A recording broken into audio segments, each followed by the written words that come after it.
начинаем. Отлично, мы начинаем наш вечер, посвященный теме сновидений, кошмаров, сонного паралича в основном. Ведущий я, Дмитрий Михайлов, и гость проекта «Северная мистика» Нина Слепцова, она психолог. Вот, итак, мы перед аудиторией уже представились, и сейчас я немножко расскажу интересные вещи, которые я сам знаю о сновидениях и о тех историях, в которых либо я сам лично участвовал, либо которые я слышал от других людей. Вообще, сновидение — это, конечно, самая загадочная вещь, самая такая, наверное, до сих пор неизученная. То есть, что же такое вообще сон? Ну, вообще, есть такая интересная научная версия, что сны — это просто такой фоновый процесс разгрузки нашего сознания. То есть, пока мы отдыхаем, у нас кратковременная память, она начинает очищаться, очищается сознание, и как будто размагничиваются пленки, и что-то переходит в долговременную память. Поэтому мы вчерашний день, например, помним не полностью, то есть, какими-то обрывками. Вот, говорят, что это так. Но, тем не менее, со снами связано очень много интересных историй, очень много интересных событий. Вообще, например, меня больше всего интересует тема вещих снов. С одной стороны, можно это объяснить чисто так вот физически тем, что наше подсознание просто просчитало варианты будущих событий. То есть, есть такая вот версия научная, но это не всегда укладывается вообще в такое объяснение, потому что, например, я знаю реальный случай, когда однажды одна девушка, она ночевала в гостях, и ей ночью приснилось, то есть у нее был сонный паралич, и у нее был кошмар о том, что ее душил, пришел к ней ночью и душил мужчина без глаз. Она утром об этом рассказала, и потом выяснилось, что, оказывается, действительно в том самом помещении, где она ночевала, у этих людей умер родственник от удара током, и у него глаза лопнули. Когда он умер, он, оказывается, был без глаз. И описание, оно примерно соответствовало тому, что происходит в реальности. И есть еще одна история, она абсолютно реальная, потому что рассказчика я знаю, и это ее, по-моему, единственная мистическая история в жизни. Это у меня повышает личное доверие, потому что она, значит, не склонна что-то придумывать, и то, что она не страдает повышенной чувствительностью.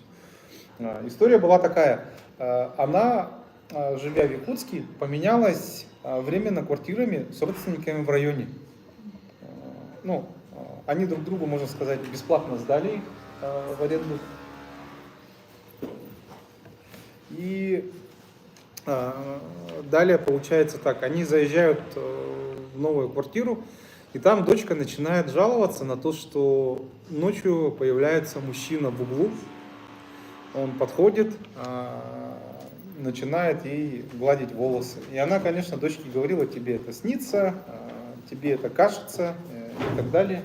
Но на самом деле чуть позже выясняются некоторые подробности, которые говорят о том, что дочка, она, оказывается, ничего не выдумывала, и более того, она даже не могла знать каких-то определенных подробностей. Там история получила продолжение, когда муж в этой семье пришел домой и днем там начал спать, он был один, и ему показалось, что на него напал какой-то мужчина. Вот. И потом выясняются подробности, оказывается, мужчина в углу, он был еще черный, оказывается, там был пожар, и там сгорел человек, мужчина. Это, кстати, между прочим, их родственник. И он, получается, на своих кровных родственников, он их не трогал.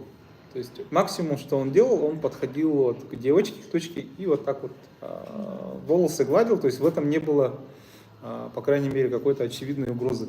И оказывается, у него при жизни была некоторая такая склонность гладить волосы. То есть у него прямо такое маниакальное было стремление к этому.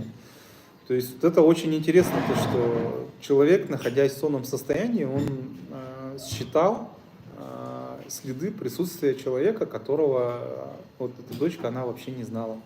Более того, даже вот как бы взрослый мужчина днем тоже вот столкнулся с такими вот вещами. И это, я сам лично тоже считаю, что это выходит за пределы, да, за пределы нашего понимания.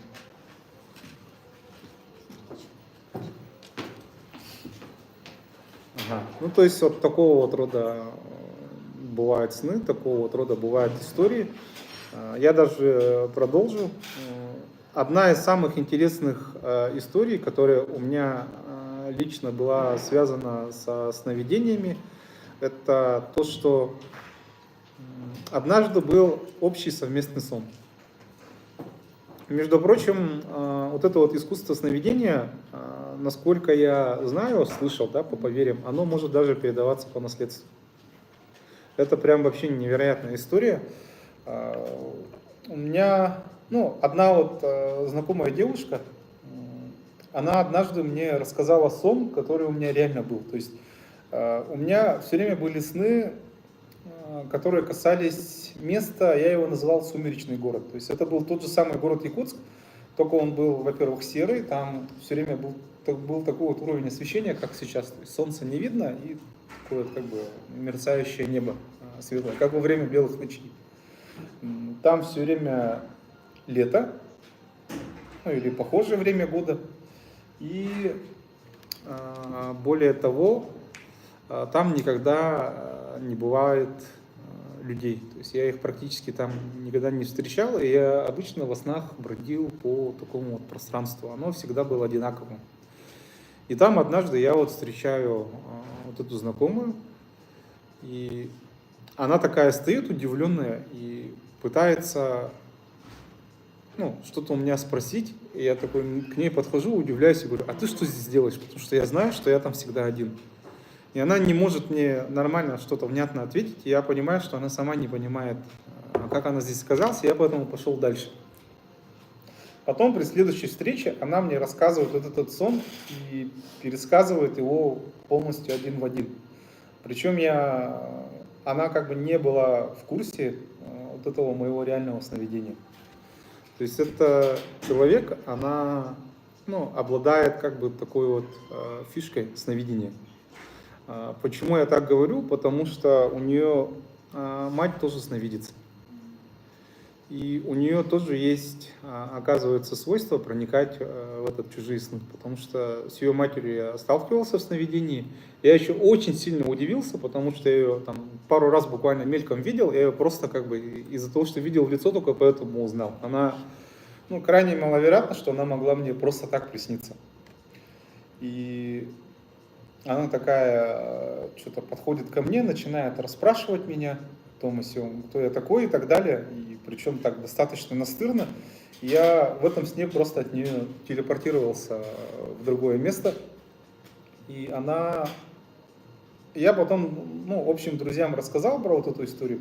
И они говорят: она говорит, мать много кому так приходила, оказывается. То есть у нее, у их рода, видимо, есть такое вот свойство вторгаться в чужие сновидения. Вот такая вот как бы интересная фишка. Вот, Нина, может быть, у тебя были какие-то интересные сновидения, потому что у тебя даже в нике есть слово «сна», то есть что-то связанное со сновидениями. И, пожалуйста, подвинься как-то немножко поудобнее, чтобы тебя было видно. Хорошо. Так, я называю себя сновидицей, потому что с самого детства у меня очень яркие такие метафоричные сны. Они бывают и вещами, и просто метафоричные сны, которые дают какие-то подсказки, ответы на мои вопросы. Там также бывают сны про непрожитые эмоции. И вообще тема сна, она всегда меня очень сильно будоражила. Вот, может быть, как бы поэтому также я выбрала профессию психолога. Мне очень хотелось разобраться с работой мозга. Вот это самая такая будоражащая меня тема. Вот, и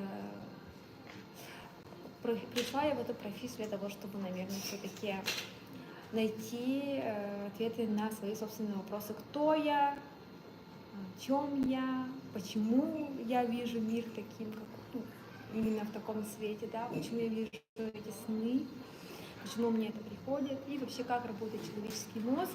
Вот, с детства я слышала мистические истории, страшилки, и все это было всегда очень интересно, и по сей день общество всегда вот этими вопросами задается. И сейчас я для себя определенные ответы нашла и хотела бы с вами поделиться сегодня. Вот. Сны я воспринимаю как результат работы подсознания. Да, это, скажем так, картинки, которые рисует для нас мозг, и тем самым хочет нам чем-то помочь или дать какие-то подсказки. Сны могут отличаться, они могут говорить о непрожитых эмоциях, они могут говорить о наших страхах, они могут нас предупредить, потому что известно всем, что как бы, мозг работает не на всю мощь, да, вот, а, по-моему, 10% только, да, работает мозг, да, возможности мозга, они как бы... Ну да, есть такое предположение. Да, это типа гипотеза. Вот. А остальные 90% чем занимаются, это как бы еще предстоит узнать. И вот, например, очень много, скажем так, скептиков скажут о том, что мистика как бы, это такое явление, которое не имеет научного объяснения, да? Но тем не менее я скажу так, что такое наука. Наука это вот получается, скажем так, что-то заключенное в рамках, обнаруженное людьми, которые выявили корреляционную связь, да, то есть где-то измерили, где-то вот эту связь обнаружили, причинно-следственной связи, и как бы на основе вот этих эмпирических данных, может, сделали какие-то выводы. Сколько еще вот таких связей не обнаруженных, мы можем только догадываться. Но, тем не менее, я нашла для себя какие-то связи и могу объяснить данное явление психологией и физикой. Вот. Те люди, которые занимаются, скажем так, исследованием, да, такого понятия, как законы мироздания, да, мы примерно понимаем, как все движется, каким законам подчиняется. И вы, наверное, наблюдали, как движется, например, стая птиц, как синхронный единый организм, да, или косяк рыб. Замечали такое? Да? Вроде бы как будто бы движется как единый организм, но состоит из разных единиц. Вот. И те сны, в которых мы, например, пересекаемся друг с другом, да, или видим сны других людей, жизни других людей, события какие-то, которые вроде как к нам отношения не имеют, но тем не менее мы почему-то каким-то образом считываем с этого информационного поля, да, и видим в виде картин сна. Я объясняю это тем, что есть некий такой коллективное бессознательное, да, здравствуйте, коллективное бессознательное, в котором мы все-таки подчинены. То есть такие, скажем так, эгрегоры, давайте их так назовем, да, религиозный эгрегор, да, то есть, скажем так, установки, которые подкрепляются, да, мыслями единицы, и это формирует, скажем так, такую единую силу, которая уже нами управляет. Есть же такое явление, да, то есть религиозный эгрегор, например, политический эгрегор, да, там родовой какой-то эгрегор, да, это вот те установки, которые нас удерживают в рамках, и корректирует наше поведение, наш выбор, наше восприятие мира, нашу реакцию, да. Я думаю, что здесь тоже как бы имеет вот этот фактор места, что оказавшись под тем или иным, скажем так, эгрегором, мы взаимодействуем с друг другом через вот эту вот бессознательную сеть. Вот. И наше подсознание все-таки, являясь, скажем так, тем явлением, которое заключает в себя вот эти вот установки коллективные, общепринятые, оно подчинено вот этим установкам, и оно дает реакцию. И получается, допустим, например, есть такое понятие физики квантовая запутанность, по-моему, так называлось, когда частицы, которые однажды друг с другом встретились, взаимодействовали, когда происходит, скажем так, расставание, и когда идет воздействие на одну частицу, да, то меняется реакция второй частицы. Потом прогуглите, почитайте, что это такое, да, это вот термин из физики, называется квантовая запутанность. И сейчас еще есть очень такой модный термин, давайте так назовем, квантовые отношения. Или, слышали, наверное, близнецовые пламена, допустим, да, или кармические отношения, да? Вот, когда люди, например, друг с другом встречаются, взаимодействуют, и их оторвать друг от друга очень сложно, да? То есть они как будто бы тянутся друг к другу, и это как такая неразрывная связь, как будто бы стоят какие-то задачи между людьми. И вот эта вот невероятная сила притяжения, она настолько замечается этими людьми, что они на расстоянии друг друга чувствуют. Замечали такое, что вы, например, чувствуете своих детей, своих партнеров, да? Вот. Это явление очень много людей чувствуют, сталкивались, наверное, все с этим явлением. Это может быть, можно назвать шестым чувством, да? Вот, или коллективным бессознательным. Вот. Но тем не менее, люди, которые однажды пересеклись, они все равно каким-то образом соединяются с друг другом, да, и как бы у них создается общее настроение. И та же, например, массовая паника, да, вроде как бы разные единицы, да, но тем не менее, когда мы приходим в одно заведение, да, слышим одну и ту же музыку, у нас примерно как бы один и тот же эмоциональный фон. Да, я думаю, как бы здесь тоже имеет место быть вот это вот коллективное сознание, и что как бы объясняет те сны, которые нас соединяют, сталкиваются друг с другом, встречаются друг с другом во сне, да, или, например, одинаковые, скажем так, места, в которых мы оказываемся, хотя мы, например, находимся друг от друга далеко. Но я вот, например, так объясняю тем, что мы подвержены общим каким-то установкам, поэтому мы каким-то образом вместе одинаково пульсируем. И вот эта вот связь, она распространяется между нами, вот, и дает вот такой вот эффект.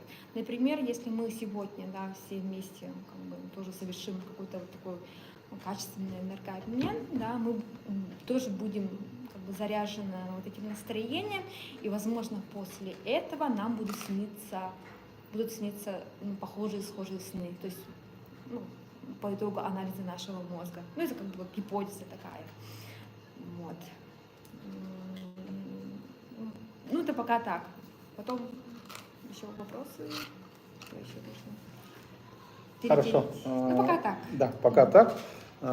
Теперь еще перейдем к теме сонного паралича. Периодически я буду вставлять различные истории, которые буду вспоминать по ходу дела. Что касается сонного паралича, у него тоже очень интересная история. То есть, с одной стороны, его вроде бы как научно более-менее объяснили, то есть его исследовали.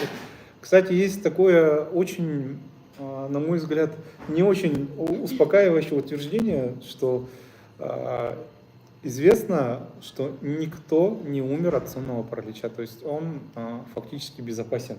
Мне кажется, это защита мозга для того, чтобы мы ночью не ходили, чтобы мы не пошли. Да. Или Да. не убежали, не упали? Да, я сейчас объясню. Вот научное объяснение — это как раз-таки у нас в голове есть блокировка. Это как у телефона, например, блокировка экрана, чтобы он зря не включался. У нас такая же есть блокировка от лишних движений. Мы же, например, крайне редко падаем с кровати. Почему? Потому что у нас в голове есть специальный механизм, который нас предохраняет от излишних нежелательных движений. Кроме этого, во сне у нас совсем другой тип дыхания. То есть он более медленный и более глубокий. Вот. И иногда вследствие там, целого ряда причин, это может быть какое-то нервное переутомление, изменение, нарушение фаз сна или вот еще какие-то вот психологические факторы, они могут повлиять на то, что что-то вот в голове немножко меняется. И когда ты просыпаешься, у тебя вот эта блокировка, она не сразу выключается. Вот. И поэтому тебе кажется, что ты парализован, тебе кажется, что ты задыхаешься. И ты еще винишь персонажей из сна, то, что это они устроили. Да, и сознание, поскольку мозг, он еще не полностью проснулся, его определенные участки спят, ты все еще сновидишь наяву, и вот этот дискомфорт, паника, которая вызвана параличом, оно начинает рисовать какие-то вот образы, которые наиболее подходят под твое понимание, ощущение вот этого вот дискомфорта. То есть есть такая вот научная версия. Еще может быть такое, что вот тебе снится, допустим, кошмар, да, вот, как бы твой страх снится, но для того, чтобы ты, во сне не ударился, не дернулся, может быть, мозг нас просто как бы защищает, парализует, и что мы в процессе сна как бы не повредились. Но мы все равно продолжаем видеть этого страшного персонажа, да? Вот, ощущение неприятное. А сон во сне это как? Это тоже сон паралич, да? Сон во сне. Нет, я об этом тоже об этом поговорим. А почему вот сонный паралич в основном как стресс, то есть как результат стресса? Если это просто блокировка, не снялась вовремя, да? Да. То Но как стресс влияет? это может, стресс может повлиять именно на работу мозга. То есть, как я уже до этого говорил, сонный паралич — это небольшие, Какой-то сбой, да, небольшой сбой у нас вот в голове. И сонный паралич, он редко длится долго. Я сам от этого страдал очень часто. И вот для себя лично, в моей истории, я понял, с чем это связано.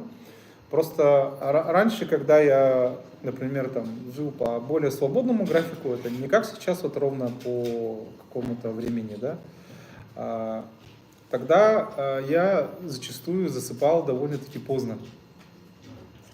И чаще всего это было... Да, сядьте, пожалуйста, как вам удобнее. У вас есть для этого время, возможности. Хорошо. Так, на чем я остановился? К сожалению, когда я отвлекаюсь, я очень сильно сбиваюсь. Так, тема была сонный паралич. И... Да. У вас были сны, паралич, потом был... Кто здесь, да? Мы разбирали сон, про сонный паралич мы говорили. Да, вы сказали, Поздно, что поздно засыпали? когда у вас график. Да, точно вспомнил. У меня чаще всего они возникали, когда я ложился после 3 часов ночи. То есть у меня, видимо, когда я ложусь 12 в час, это уже довольно поздно. Еще организм это терпит. Когда я ложился после 3, у меня, видимо, фазы сна уже нарушались. То есть в 3 я должен быть, видимо, обязательно в серьезной отключке. Если этого не происходит, у меня фазы сна сбиваются, и под утро у меня сонный паралич бывал с очень высокой долей вероятности. Иногда, конечно, он возникал просто так, но это было редко.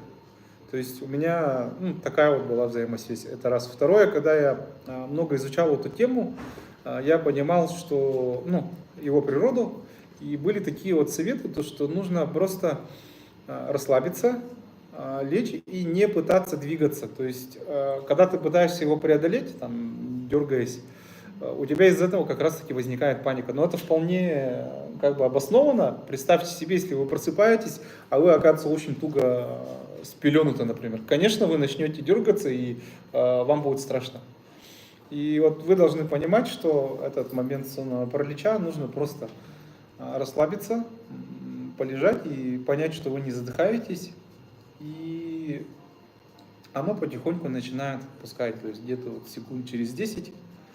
Вот. Потом у меня еще как раз-таки во время одного из таких сонных параличей произошло как бы вот это вот откровение, и оно меня начало отпускать, и у меня произошло ощущение выхода из физического тела. То есть я не знаю, как бы реально это произошло или это нарисовал мой мозг, но у меня произошло вот ощущение вот свободы, парения, и мне казалось, что я нахожусь прямо вот, ну, где-то в метре, полуметре вот над кроватью. Потом, кстати, это все прошло, и расскажу один случай.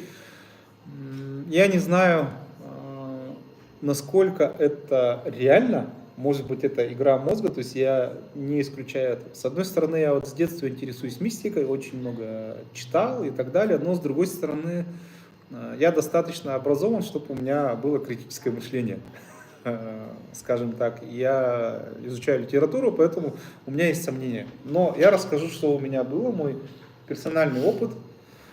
Кстати, я не знаю, связано это или нет, но на следующий день я должен был встретиться с одним человеком, который давно интересуется вот темой шаманизма. То есть мы по этому поводу переписывались очень много, долго. И как раз накануне этой встречи я ночью просыпаюсь, и у меня такие очень сильные вибрации идут по телу, прям дрожь, вот как телефон в режиме вибрации находится, как бзз-бзз. У меня такое вот ощущение было во всех мышцах. Такая вот вибрация, дрожь. Я такой думаю, что такое? И я попытался сесть.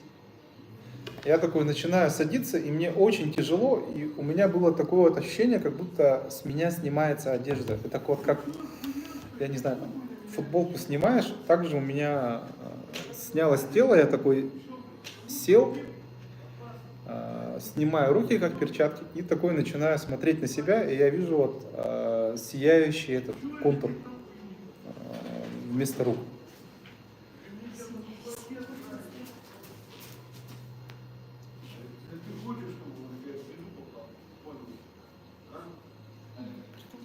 Ага.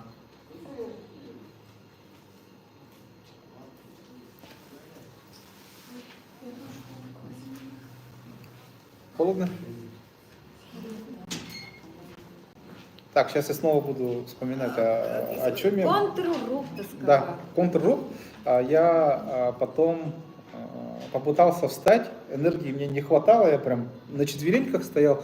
Я такой смотрю и вижу свое спящее тело, и оно лежит как бы там с открытым ртом, картина не очень приятная, если честно. Я такой смотрю, и я думаю, это сон или нет.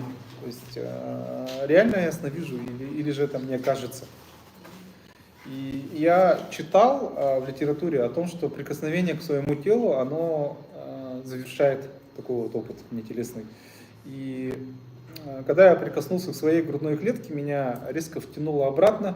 Я лежу, и у меня сердце очень сильно колотится, потому что это стресс, когда сознание так резко переходит. И я такой думаю, надо попробовать выйти еще раз, чтобы точно удостовериться, правда это или нет. Я попробовал, у меня получилось, но это было гораздо тяжелее, и уровень вибрации уже был не тот. То есть это как-то случайно произошло, и у меня даже на четвереньки толком встать сил не было. Я прям очень тяжелый был, я лежал на полу, опять же вижу свое тело, и самое интересное, кстати, я все видел вокруг, да, но очень-очень тускло. Я еще думал, прям очень темная ночь, но на самом деле было, оказывается, относительно светло. Это тоже какой-то очень странный был этот феномен, то, что было все намного темнее, чем есть, я еле там контуры различал.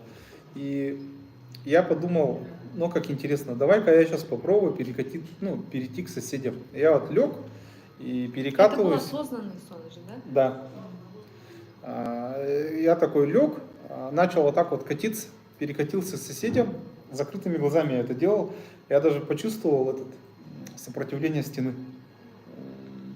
Оно так я не знаю, как кола на языке, короче, так вот першение произошло, и я такой открываю глаза и вижу стену. Я вот ее трогаю, к сожалению, тогда уже у меня жили соседи, которых я не знаю, поэтому я не мог проверить, как у них выглядит стена после ремонта. Ну, это было бы странно к ним заходить, спрашивать. Я поэтому не мог проверить это, к сожалению, да. Я такой трогаю стену, она твердая, я еще думаю, как мне попасть обратно. Потом вспоминаю, если хочешь попасть обратно, нужно делать все как бы наоборот. Я снова закрыл глаза и снова начал перекатываться. Перекатываюсь, оказываюсь уже возле своего тела и понимаю, что надо возвращаться, прикасаясь к нему, меня втягивает обратно, и тут уже у меня прямо сердце начало сходить с ума, прямо очень сильно билось, я понимал, что как бы продолжать эти эксперименты уже нельзя.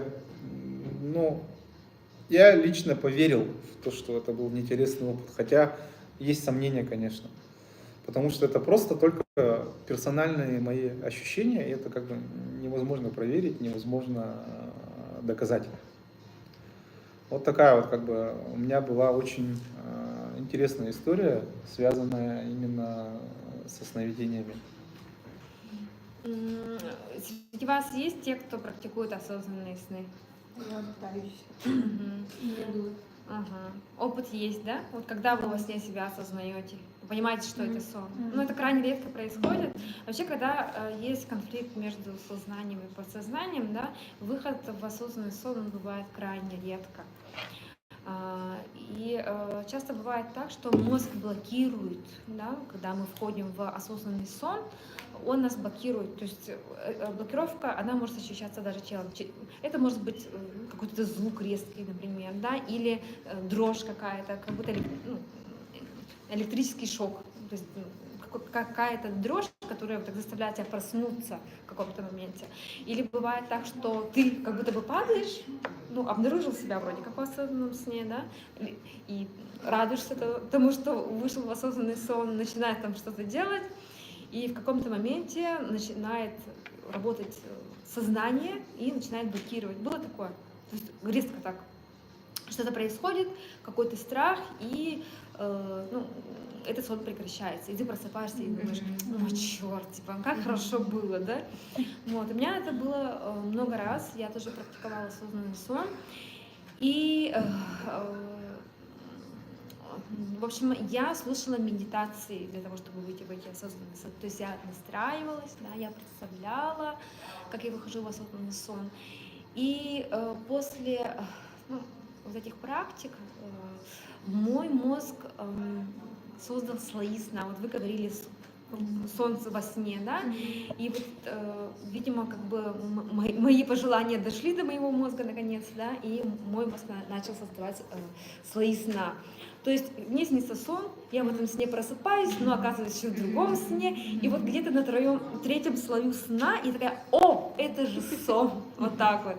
То есть это получается, как бы ты себя настраиваешь на это, и мозг вот специально такие, скажем так, сюжеты строит, пропускать тебя через эти слои для того, чтобы на каком-то слою сна ты наконец-то понял, что это осознанный сон. Вот такие техники есть, и в интернете не в открытом доступе. Вот, поэтому как бы для людей это как бы вообще не в новинку. Вот. Хочу рассказать один интересный сон про сонный паралич, раз мы затронули эту тему, да. Это было в момент, когда локдаун был.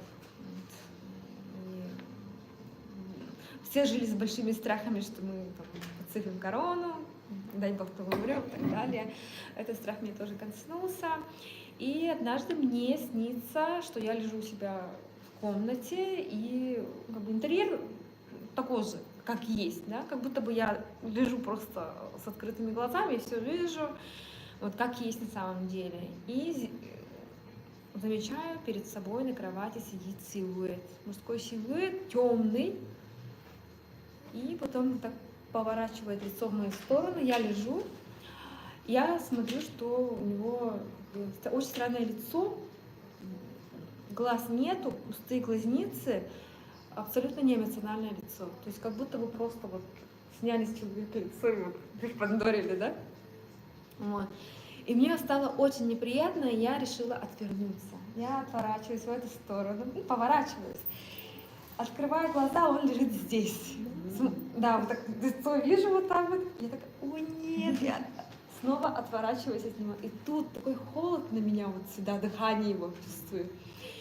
И я такая, мне не нравится. Пока сонного паралича вроде как бы нет. То есть я пока еще могу двигаться. И я такая резко поворачиваюсь к нему и говорю, уйди, уйди. И он взлетает надо мной и начинает вот так, прям вот так вот прыгать. То есть я чувствую, как скачет моя кровать, он на мне вот так скачет, ну как не на мне, а вот на кровати скачет, что я прям чувствую вот эти вот его прыжки. И он издает такие странные звуки, как будто бы это какая-то птица. Вот так вот, как будто и смеется, и вот эти неприятные звуки, а потом берет вот так вот, да? Ну, не рука, а что это, ну, лапу какую-то, да, вот, берет и срывает с себя вот это вот лицо. И я вижу желтые глаза, такие неприятные глаза. Вот, и в этом моменте меня вот поймал этот паралич. Я просто лежу, не знаю, что делать, не могу двинуться, и я смотрю вот на это зло или что это. Оно темное, лохматое, скачет на моей кровати. И я про себя лежу, думаю, так, что делать? Я не хочу умирать. Мне очень неприятно. Я такая, так, ну, вспоминаю о том, что вроде как бы вот эти вот нечисти боятся мата. И я начинаю материться. Материться. Вспоминаю все матерные слова, начинаю материться. И меня начинает потихонечку отпускать, и я потом вот так вот делаю, показываю факт, и снова матерюсь. И в этом моменте вот это вот существо вот так со свистом вылетает в форточку.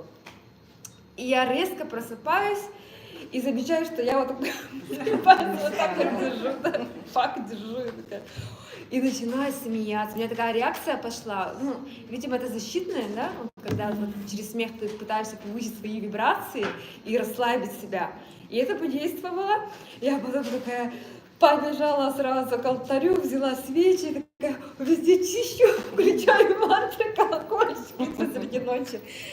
Но это было очень страшно. То есть я поняла, что это вот мой мозг отреагировал на вот эти события таким образом, что он нарисовал вот эти вот картинки. Я понимаю, для чего нам снятся кошмары. Потому что в какой-то момент мозг понимает, что вот с этим страхом нам жить вреднее, чем столкнуться с этим страхом, да? Вот, и понять, что это как бы не смертельно.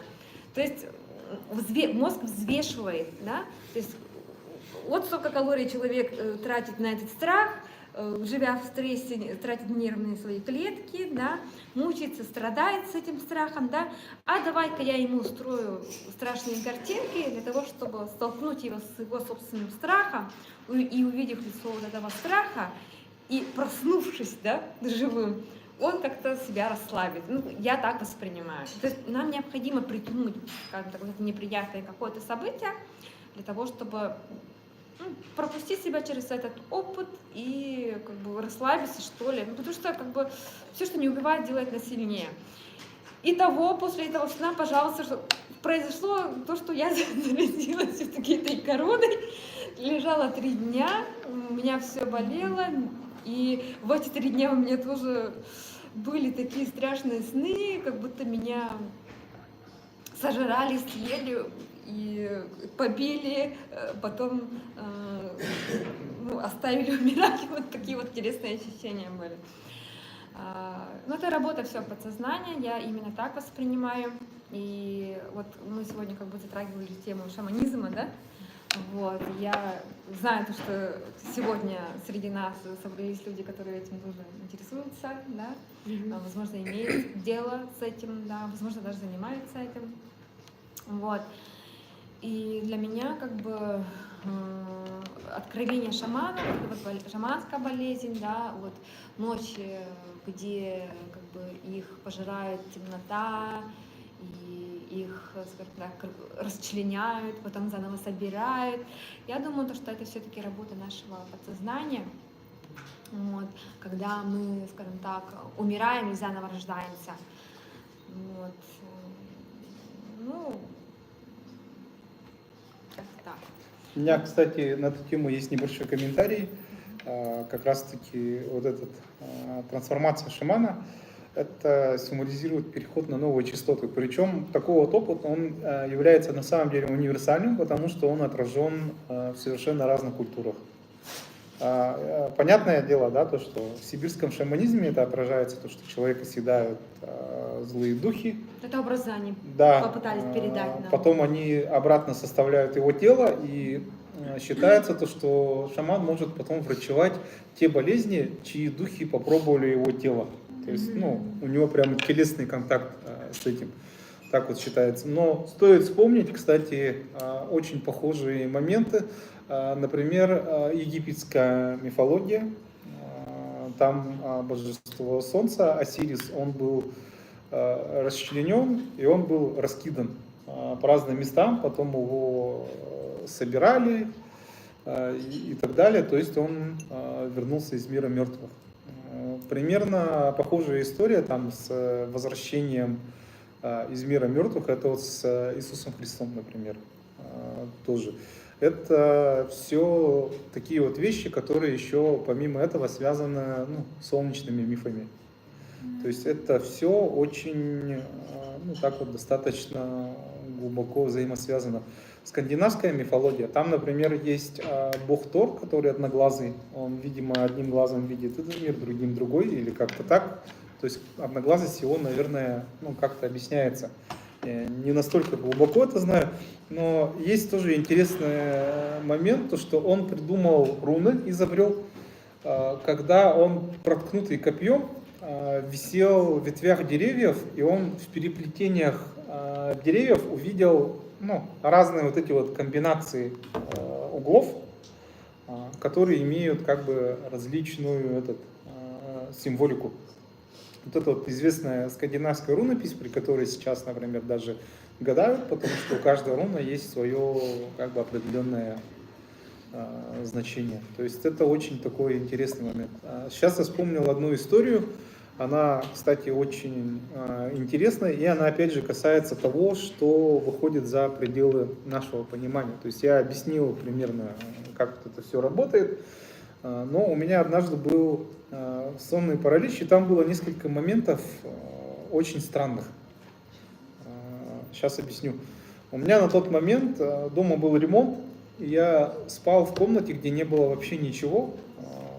Диван стоял посреди комнаты, голые стены.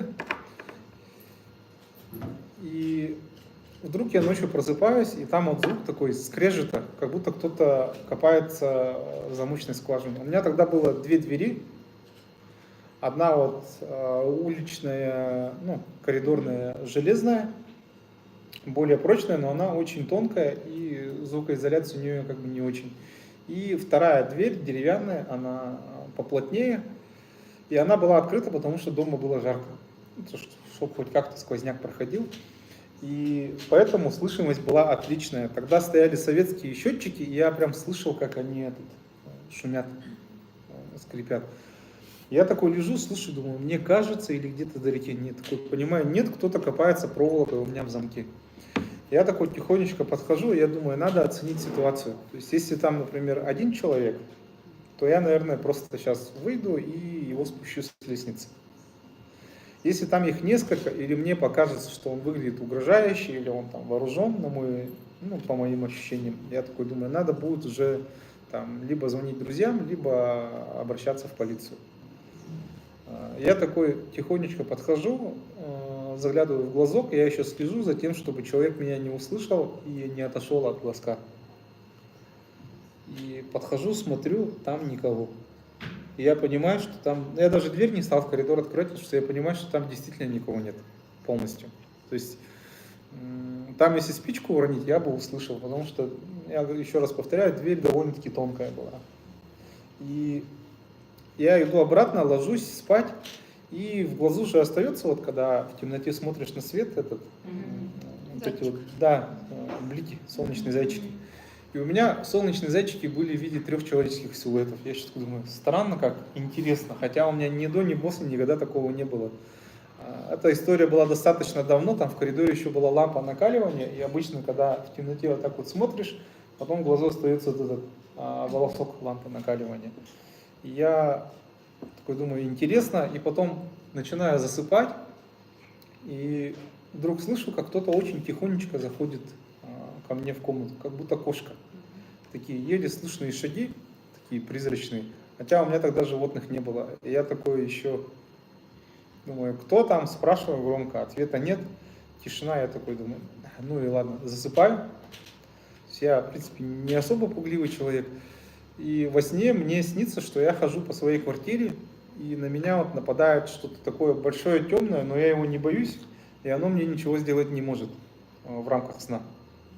И вдруг я слышу какой-то голос сверху, громкий, он зовет меня по имени, все громче и громче, переходит на крик. И я из этого просыпаюсь, и я вдруг вижу, что меня душит какая-то рука. Она была прозрачная, как в фильме «Хищник», то есть как будто бы выпуклость, как будто оно было сделано из стекла или из воды. То есть его силуэт — это просто как искажение было пространства. Оно меня душит, и я такой понимаю, что это явно не просто сонный паралич, а что-то гораздо более серьезное. И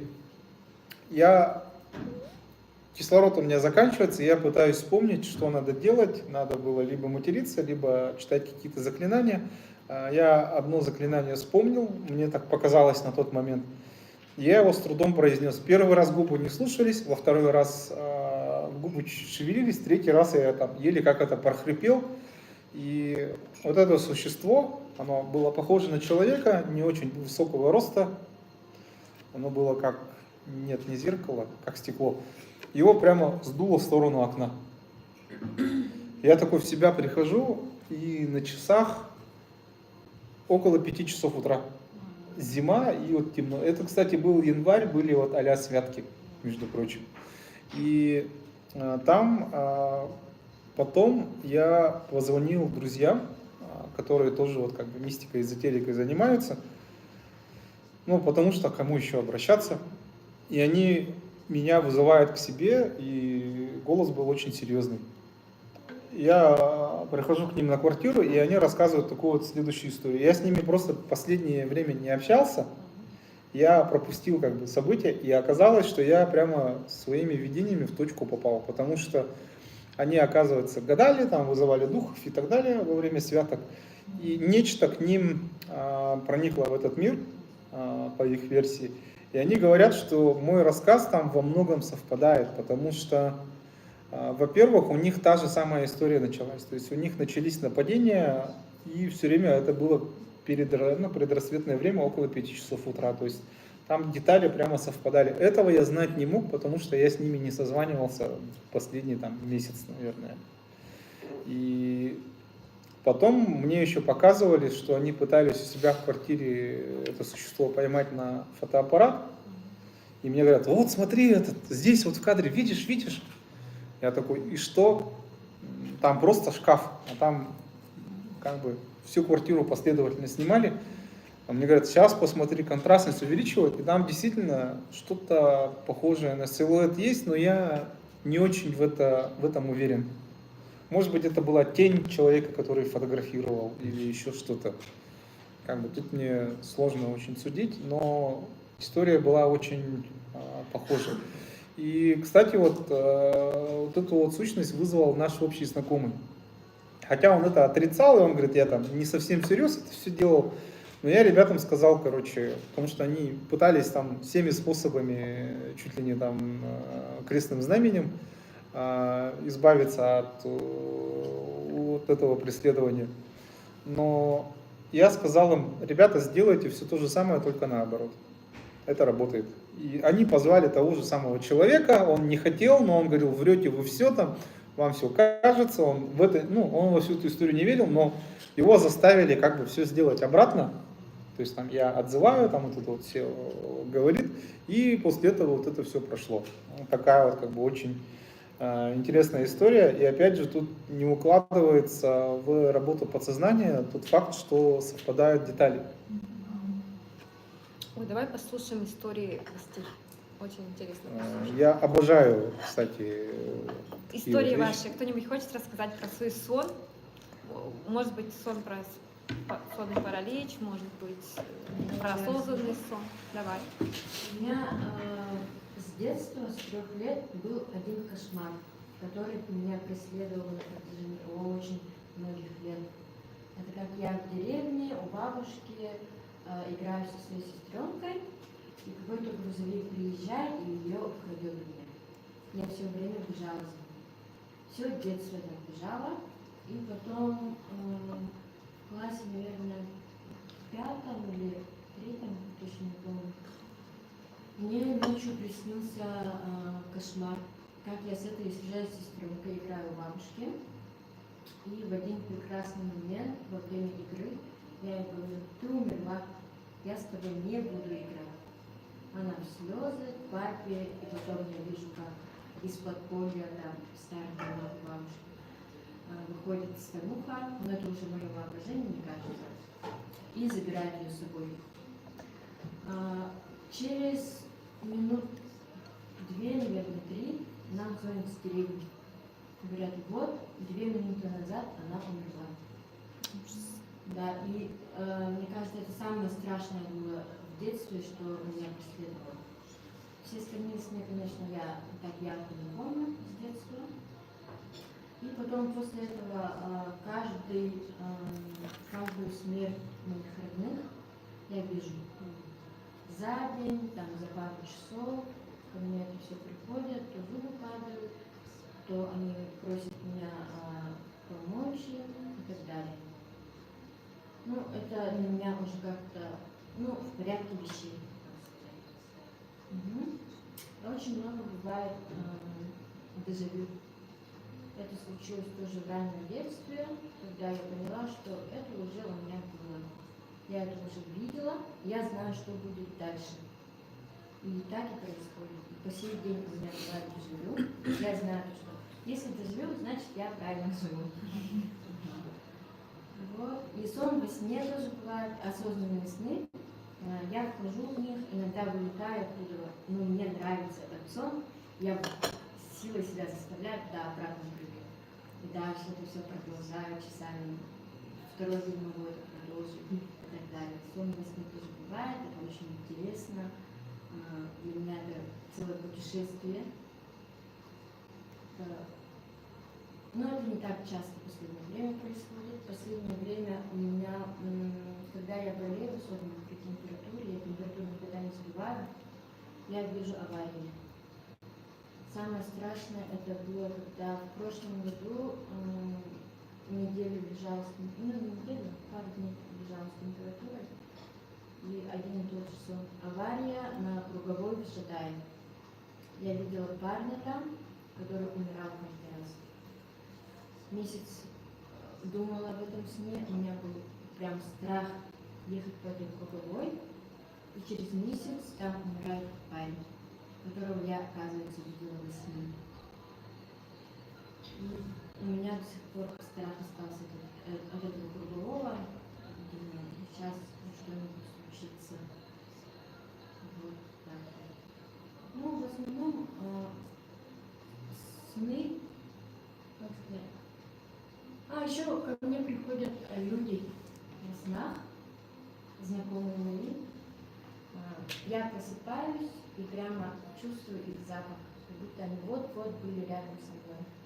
Как они разговаривали, со мной все это помню, и запах прям ощущаю. Просыпаюсь, и запах остается. Вот. А еще у меня в снах есть вторая я, у которой отдельная жизнь. Там лечит людей, путешествует и так далее. Она меня учит, я с ней общаюсь, она знакомит меня с людьми, и наши, мои знакомые приходят к ней, она их лечит. Вот так. И у нас в семье почти все мои тети тоже видят сны, тоже видят мертвых родственников, что они хотят, что, допустим, умерший человек передает принеси мне то-то, то-то, у меня в доме лежит там и там. Написано правильно. Наверное, все. А можно вопрос? Вот когда вы себя параллельно видите, там мама, там папа и все, они тоже как бы те, которые здесь или другие? Нет, я там не вижу родственников, у меня там нет ни детей, ни родственников, просто я знаю, что я там есть. Такая же, вторая я. Ну, она чем-то другим занимается, да, получается? Ну, всем, что она хочет, да, но в основном она людей лечит. А там вот эти вот ее родственники, это те же самые, что здесь? Нет, я там родственников не имею. А ее родственников это не... Она там одна постоянно.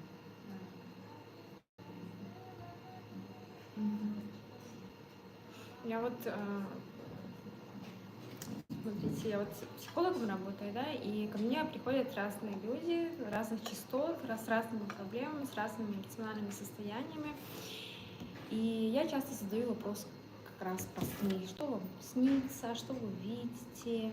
Вот. И я заметила, что те люди, у которых, например, ну, в текущем моменте сложный период в жизни, например, да, и что-то они не простили, например, да, или живут в обидах, к примеру, да, или имеют какие-то привычки, да, ну, вредные, да, им чаще снятся кошмары или мертвые люди, например, да, или что-то негативное. То есть они просто находятся на этих вибрациях, видимо, считывают как-то пространство, да, вот, ну, становятся, скажем так, чувственными именно к таким вибрациям. Вот. Бывает так, что просто люди интересуются ужастиками, да, то есть им нравится их частота сама такая, да, то есть интересуется мистика, там, именно вот, я не говорю, что это как бы плохие вибрации, это просто как бы такая частота, видимо, вот, которая вот более им знакома, более им интересна, это их среда, и вот они, такие люди, они чувствительны именно к таким частотам, и сны у них приходят именно из этих частот, из этих вибраций. Те люди, которые занимаются, например, творчеством, да, то есть находятся на более высоких вибрациях, занимаются музыкой, пишут картины, к примеру, да, или пребывают в таком состоянии, что у них, например, недавно родился ребенок, то есть возвышенное такое состояние или хорошее событие, да, вот им снятся сны других частот, то есть там вообще что-то инопланетное, что-то космическое, может быть, да, что-то такое прям приятное, прекрасное, даже бывает так, что им снится оргазм, например, да, вот это тоже есть, вот, то есть я поняла, что все-таки как бы на какой-то частоте находишься, такие картинки твой мозг рисует, то есть подсознание выдает именно то. Я на себе тоже как бы это проверила, когда я пребываю, например, в местах, где распивают алкогольные напитки, да, или, например, происходит какая-то конфликтная ситуация, да, или я сама, например, употребила алкоголь, да, потом всю ночь мне снится что-то вот такое низковибрационное, то есть это там что-то грязное, там алкаши, там бомжи, там какие-то больные люди и так далее. Я такая думаю, опять уронила свои вибрации, тебя на низковибрационные частоты. Вот. Есть, оказывается, такой момент. Еще бывает так, что когда ты смотришь ужастики, когда ты тоже роняешь себя на эти вибрации, и потом мозг выдает такие вот картинки. Но это тоже, на самом деле, классный эксперимент, вот, потому что иногда хочется вот получить какой-то адреналин, да?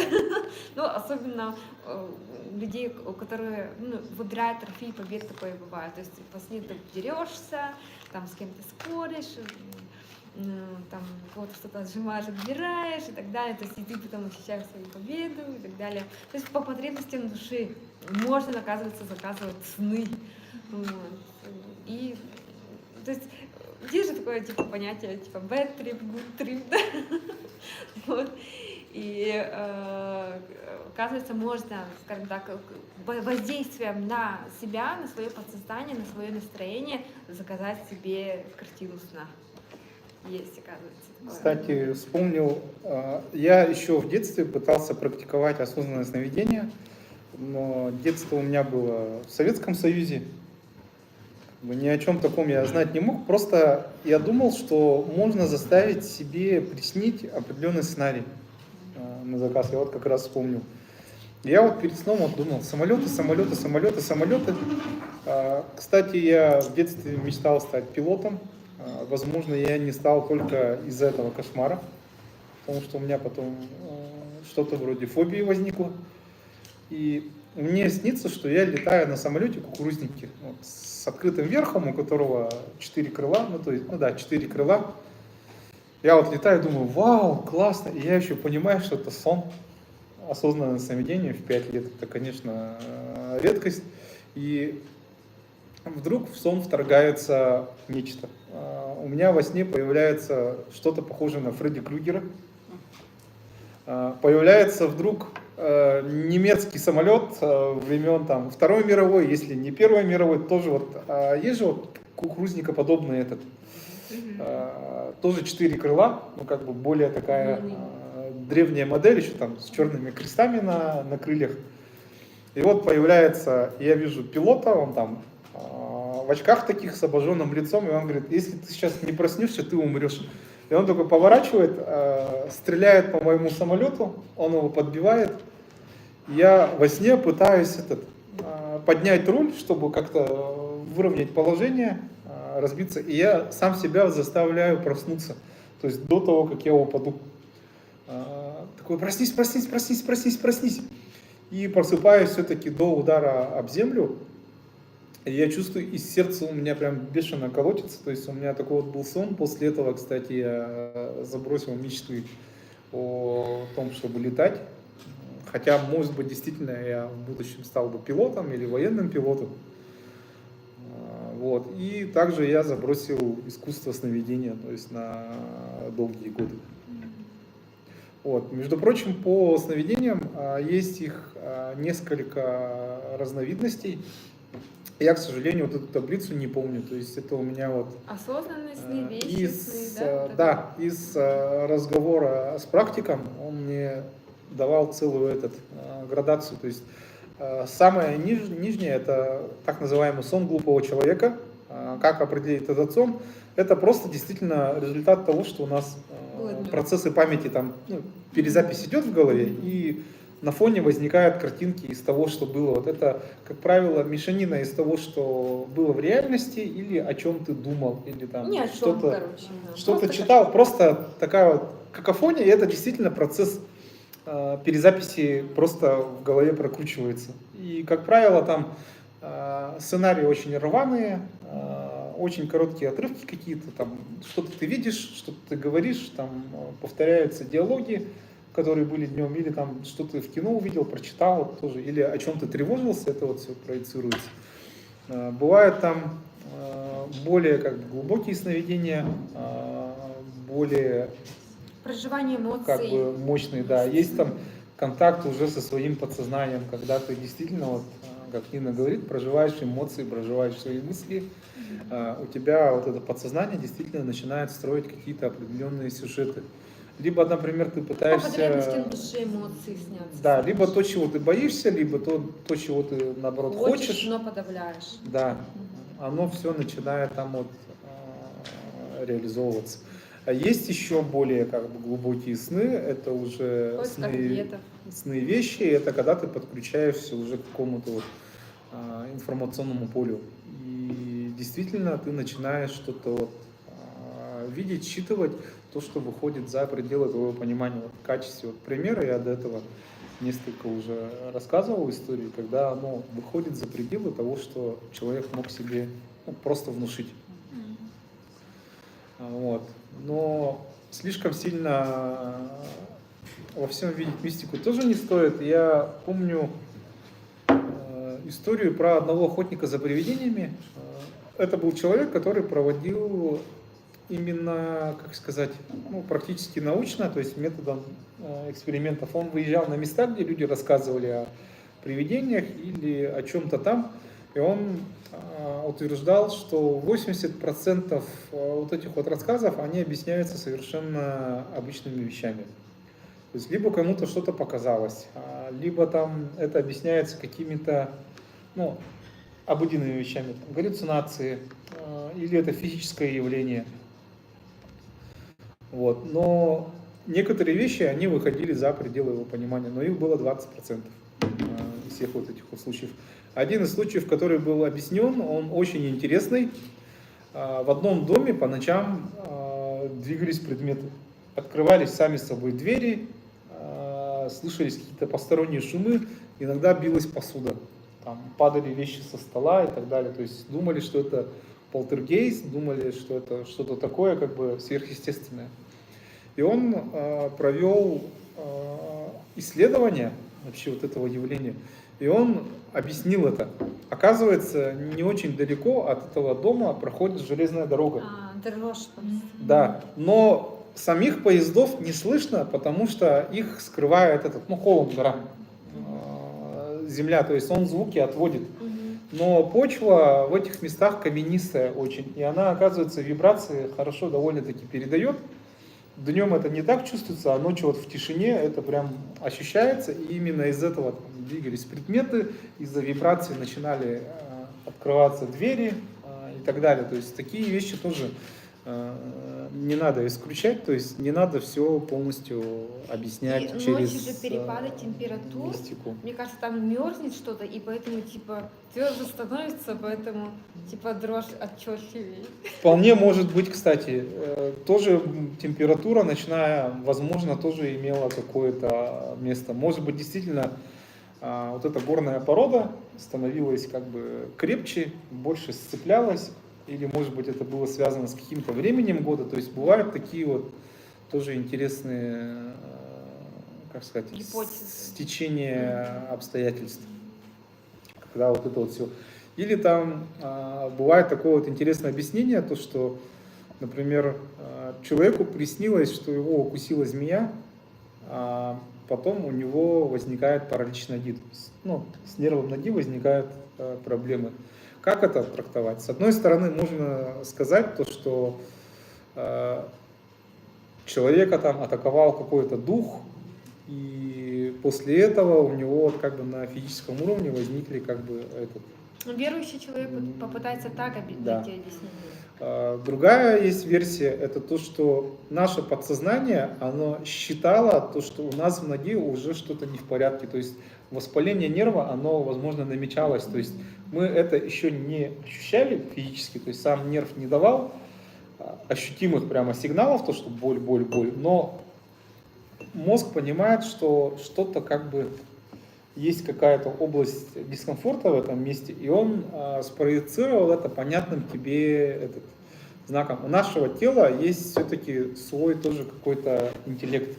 Он не похож на нас, он более такой первобытный, но оно иногда с нами пытается разговаривать на уровне символов. И оно просто проявило свою область дискомфорта в такой форме. Так иногда объясняется и появление, например, кошмаров. Но, как видите, тут все образы, метафоры. Очень переплетено, поэтому я никогда не склоняюсь на 100% ни на научную версию и никогда не ухожу там на 100% в мистику, потому что, мне кажется, обе эти версии, они, как сказать, не объясняют все в полной мере. То есть где-то на стыке оно, мне кажется, ближе к правде. Но, конечно, об этом мы узнаем гораздо позже. Например, прогресс идет, и те вещи, которые лет 100 назад люди верили, да, некоторые из них подтвердились. Там, например, наличие ауры, наличие светящегося тела, это электромагнитное поле, его можно посчитать, его можно зафиксировать современными технологиями. А некоторые вещи, они, наоборот, оказались как бы несостоятельными и вообще даже смешными. То есть, если раньше люди лечили, там, например, пили ртуть. Это сейчас вообще как бы кажется полной дикостью. Тогда это полностью... Беременные курили. Да, или там человеку высверливали голову, реально лоботомию проводили. Нет, зачем? Чтобы изгнать злого духа из головы. То есть там совсем как бы такие местами представления у людей были такие вот. Поэтому нас тоже окончательно рассудит только время. То есть когда мы узнаем обо всем этом намного больше. А я, кстати, фантазирую о том, что в будущем когда-нибудь появится профессия человека, у которого много снов снится, да, и он будет там на ночь ложится, надевает как бы шлем специальный на голову, который фиксирует, ну, считывает его деятельность мозга. И это прямо превращается в этот видеофайл. И человек, например, торговал бы этими снами. То есть это у меня прямо такая фантазия с детства. И потом этот сон тоже можно будет взять там перед тем, как ложишься спать, тоже включаешь шлем, ложишься, включаешь его, закрываешь глаза и начинаешь видеть как бы чужие сновидения. Это же прикольная фантазия. Что-то хотели добавить? Вот в народе Саха была профессия, по-русски я не могу сказать, его заказывают, приглашают в дом, и он засыпает, и там по запросу ему снятся ответы. Это вот было такая профессия была. Слышала, да, нет? Нет. Я впервые слышу. Сновидец. Возможно, были Сновидец, да, сновидец, его приглашают. Горбачи. Герберчу, наверное. Нет, не Горбача, а специализация была русская. Именно что у него снятся сны, именно вот по запросу. И он может хоть днем спать, хоть ночью, энергетику чувствовать дома и засыпать. Короче, ему там снятся ответы по запросу. Кстати, я расскажу один очень интересный обряд якутский. Якутское гадание. Оно, мне кажется, тоже как-то очень близко к теме вот сна, вот такого состояния пограничного, потому что был обряд, по канонам он делался вообще на протяжении 3 дней. То есть человек наиболее чувствительный, подходящий к этому делу, выбирался. И он в течение 3 дней изображал больного человека, за ним ухаживали, он лежал в кровати, и потом он делал вид, что умер. И в доме люди, они начинали как бы изображать траур, там, причитать, плакать, что он умер.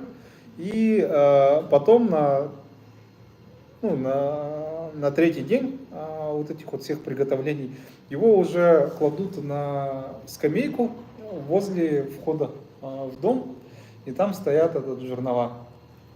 И вот этот человек лежит, притворяется мертвым, и он как бы концентрируется на том, что он мертв.